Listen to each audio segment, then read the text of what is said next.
શ્રી કૃષ્ણ મિત્રો, મારું ગુજરાતી કિચનમાં આપનું સ્વાગત છે। ફ્રેન્ડ્સ, આજે આપણે મકાઈના લોટના થેપલા બનાવીશું, તો ચાલો શરૂઆત કરીશું।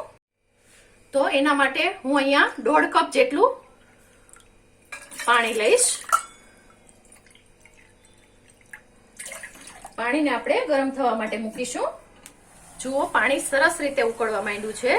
તો હવે એમાં આપણે 1 ટીસ્પૂન જેટલા તલ નાખીશું, 1/4 ટીસ્પૂન જેટલો અજમો અને 1/4 ટીસ્પૂન આખા ધાણા છે જે મેં આખા પાખા ખાંડી અને લીધેલા છે, આને એડ કરી દઈશું। અને સાથે જ એમાં 2 ટીસ્પૂન જેટલું આપણે આદુ મરચાની પેસ્ટ નાખીશું, અથવા તો તમને જે તીખાશ ગમતી હોય એ પ્રમાણે તમારે એડ કરવાની છે। જો આ ગરમ થઈ ગયું છે, તો હવે એમાં આપણે આ 1/2 ટીસ્પૂન જેટલું ધાણા જીરું લેવાનું છે, 1/4 ટીસ્પૂન જેટલી હળદર લેવાની છે, 1/4 ટીસ્પૂન જેટલું સંચળ પાવડર લેવાનું છે। તમે અવોઇડ પણ કરી શકો છો। સંચળ પાવડર ન લેવું હોય અને ખાલી નિમક લેવું હોય તો એ પણ તમે લઈ શકો છો। અને સાથે જ સ્વાદ મુજબ નિમક એડ કરીશું।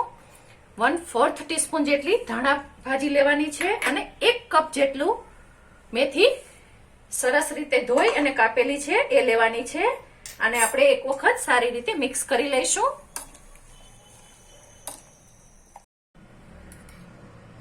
હવે એમાં આ 1 ચમચી જેટલું ઘી એડ કરીશું, તમે તેલ પણ લઈ શકો છો। અને આપણે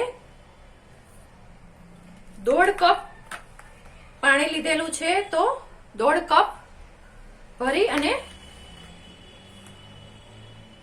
આ લોટ લેવાનો છે।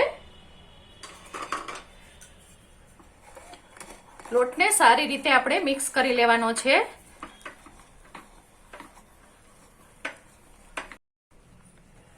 જુઓ, આ સરસ રીતે આપણે મિક્સ કરી લીધેલું છે। તો હવે એને ઢાંકી અને સહેજ ઠંડુ થાય ત્યાં સુધી રહેવા દઈશું। જુઓ ફ્રેન્ડ્સ, હવે આ થોડી વાર થઈ ગઈ છે અને હાથ લગાવાય એટલું ઠંડુ પણ થઈ ગયું છે। તો આને હવે આપણે નીકાળી લઈશું।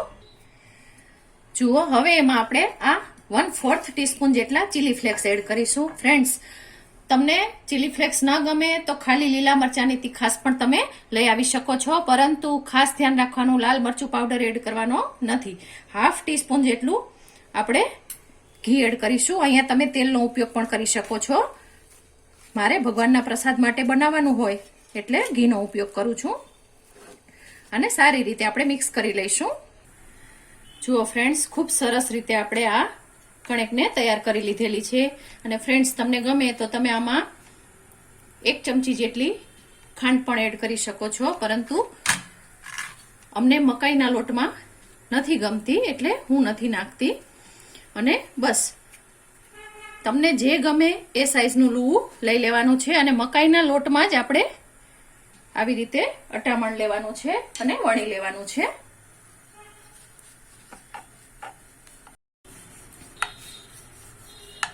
તમને ગમે એ સાઈઝના વણવાના છે અને એકદમ આસાનીથી વણાઈ જાય છે, કોઈ પણ પ્રકારની સમસ્યા નથી આવતી। આપ જોઈ શકો છો, હું આજે મોટી સાઈઝના થોડા બનાવું છું।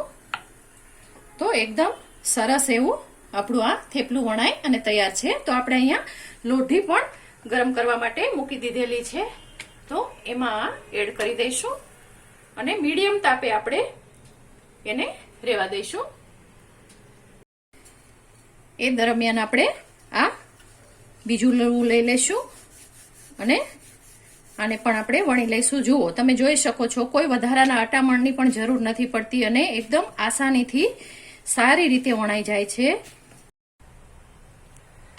જુઓ, હવે આને આપણે ફેરવી લઈશું અને આવી રીતે ધીમે ધીમે મીડિયમ તાપે પકાવતા જઈશું અને સાથે જ 1/2 ટીસ્પૂન જેટલું ઘી એડ કરી દઈશું। ફ્રેન્ડ્સ, એટલા સોફ્ટ બને છે કે વડીલોને દાંત ન હોય એ પણ આરામથી ખાઈ શકે છે, એટલા સરસ સોફ્ટ બને છે। હવે આ સાઈડ પણ આપણે ફરીથી એ જ પ્રોસેસ કરીશું। ખૂબ સરસ રીતે તૈયાર થઈ જાય છે અને ફૂલે પણ છે। તો આપણું આ તૈયાર થઈ ગયું છે, તો આને નીકાળી લઈશું। જો ખૂબ સરસ રીતે ફૂલાય છે અને તૈયાર થાય છે. સાથે જ આપણું આ બીજું પણ એવી જ રીતે આપણે એકદમ પાતળું એવું વણીને તૈયાર કર્યું છે. તો એને આપણે એડ કરીશું અને આવી રીતે જ આપણે વણતા જઈશું.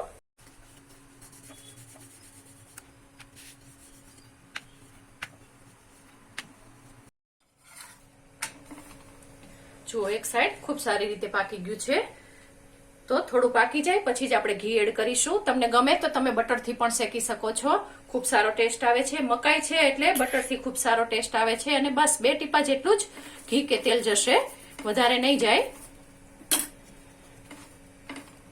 ફરીથી આપણે આને આ સાઈડ ફેરવી લઈશું અને શેકી લઈશું.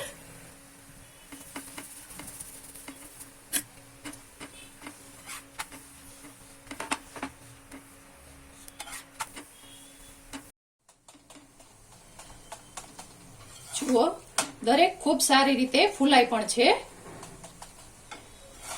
ને સોફ્ટ પણ એટલા જ થશે.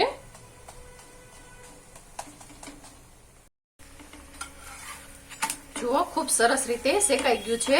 તો આવી જ રીતે આપણે બધા જ તૈયાર કરી લઈશું.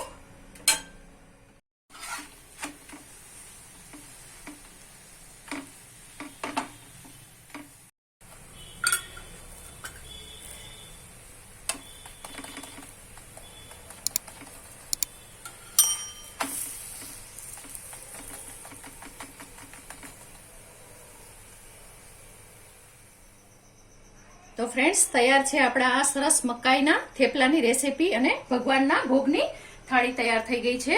તો આટલા 1.5 કપમાંથી 15 નંગ જેટલા થેપલા બને છે અને તમને એનું રિઝલ્ટ પણ બતાવી દઉં. આપ જોઈ શકો છો, એકદમ સોફ્ટ એવા આપણા સરસ મજાના થેપલા તૈયાર થાય છે. તો ફ્રેન્ડ્સ, તમને મારી આ રેસીપી પસંદ પડી હોય તો મારી ચેનલને લાઈક કરજો, શેર કરજો અને સબસ્ક્રાઇબ ચોક્કસથી કરજો. જય શ્રી કૃષ્ણ મિત્રો.